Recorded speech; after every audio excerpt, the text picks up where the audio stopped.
Olá, turma! Vamos começar mais uma aula de Química Orgânica. Agora vamos falar de cadeias. Nós temos dois tipos de cadeias basicamente na Química Orgânica. As cadeias abertas, como esse exemplo aqui, e cadeias fechadas, como esse outro exemplo. Só de bater o olho a gente entende porque uma é chamada de aberta e a outra é chamada de fechada. Não é isso? Só que a gente ainda vai ver também as designações. Como é que a gente classifica essas cadeias? Se elas são homogêneas, heterogêneas, se são saturadas, insaturadas, tá bom? Se são ramificadas ou não ramificadas. Primeiramente, vamos começar com os exemplos das cadeias abertas. E logo depois vamos para as cadeias cíclicas ou fechadas, aonde a gente vai ter também outros conceitos, como aromático, não aromático, como mononucleada, polinucleada. Tá bom, gente? Vamos para o quadro agora? Olá, turma. Retornamos aqui para o nosso quadro. Vamos continuar nossa aula. Então, nós temos todos os exemplos aqui de cadeias abertas. Só que nós temos algumas classificações. As principais são se ela é normal ou ramificada, se é saturada ou insaturada, se é homogênea ou heterogênea, tá bom? Vamos começar para a normal ou ramificada. Como o próprio nome diz, uma vai ter ramos e outras não. Para que a gente defina os ramos, a gente precisa saber qual é a coluna vertebral da molécula, o eixo principal carbônico. Definido isso, a gente consegue determinar. No caso daqui, como ela é em zigue-zague, eu determino a cadeia central como a mais longa, tá bom? Aonde está a maior parte dos carbonos. Se a gente analisa essa primeira, a gente percebe que o carbono está dentro do eixo principal. Não há nenhum carbono se ramificando para fora. De tal maneira que esse bromo aqui não qualifica esta molécula como ramificada. Para que ela seja ramificada, o ramo tem que ser também carbônico. Tá bom, gente? Então essa aqui é normal. E essa daqui, ó, o eixo principal dela também, todos os carbonos estão contidos nela. É esse grupo hidroxila, OH, não contém o carbono, então não é um ramo, tá bom? Que vai fazer com que ela seja dita como ramificada. No caso das cadeias aqui embaixo, quando eu discrimino o eixo principal com os carbonos, ó, 4 carbonos aqui dentro. Só que há agora um carbono do lado de fora. Aqui, gente, eu digo que é um ramo, tá bom? Então, essa cadeia, ela é classificada como ramificada. Já essa outra aqui, lembrando que em cada ponto desse, cada vértice desse, há um carbono. A gente não pode esquecer isso, ó. Cada ponto desse é um carbono. Mais um aqui.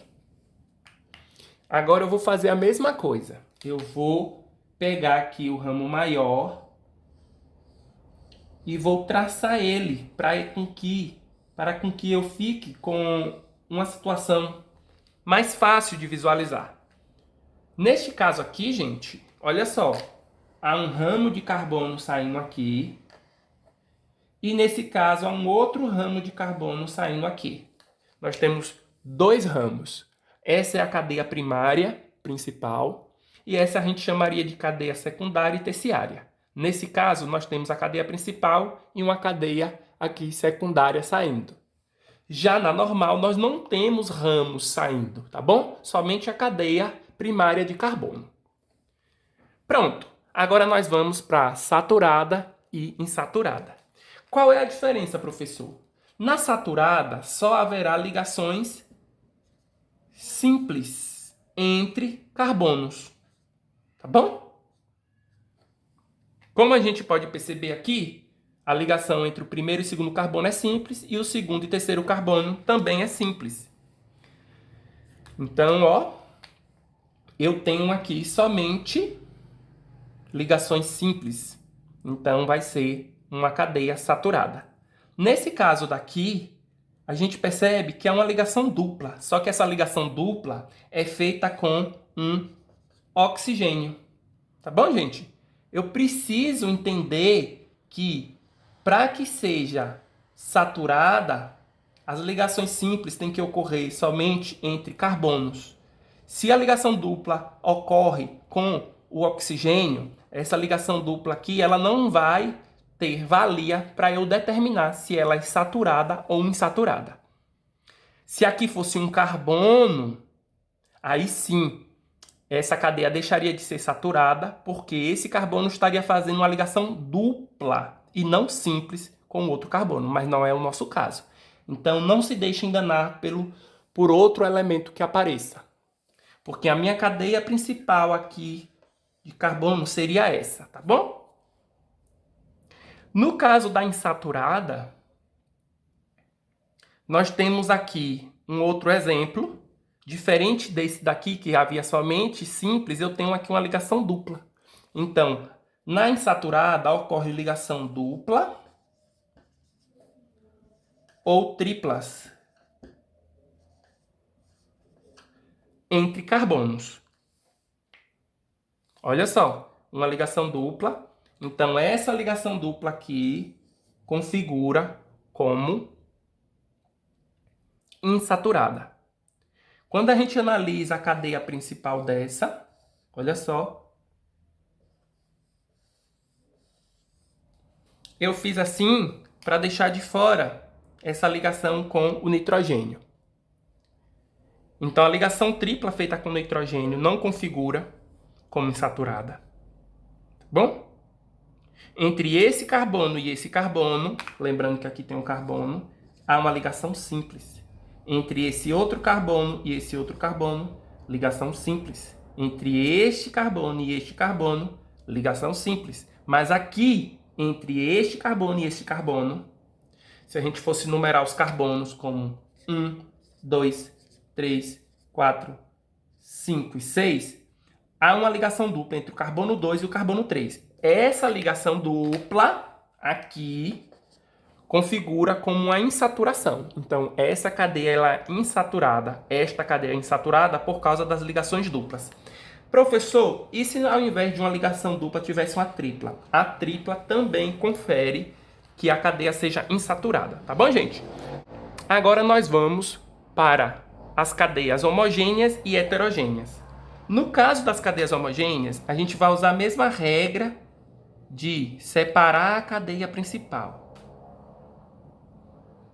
Há algum outro elemento entre os carbonos? Se a resposta é não, então essa cadeia é homogênea, só tem um tipo de elemento na estrutura principal, que tem que ser somente o carbono. No caso dessa daqui, a gente vai selecionar somente a estrutura de carbono. Há uma ligação entre carbono e outro elemento, de tal maneira que esse elemento esteja no meio de carbonos? Não. O oxigênio e os hidrogênios estão fora. Se houvesse um outro elemento entre um carbono e outro, aí sim. Então, só tem carbono? É homogênea. A gente agora vai comparar com essas aqui embaixo. Ó. Eu vou selecionar a estrutura principal da cadeia e vou comparar. Há algum outro elemento entre carbonos? Sim. O nitrogênio está aqui. Está entre um carbono e outro carbono. Então, isso daqui confere uma heterogeneidade a essa cadeia. Porque homo é o mesmo tipo, só tem carbono. Hétero significa de outro tipo. Então, eu tenho aqui um nitrogênio entre os carbonos. Então, essa cadeia aqui tem mais de um tipo de elemento dentro da estrutura principal. Então, é heterogênea. Já nessa cadeia, separando a cadeia principal, eu também tenho um outro elemento, que nesse caso é o oxigênio. Tá bom, gente? Agora a gente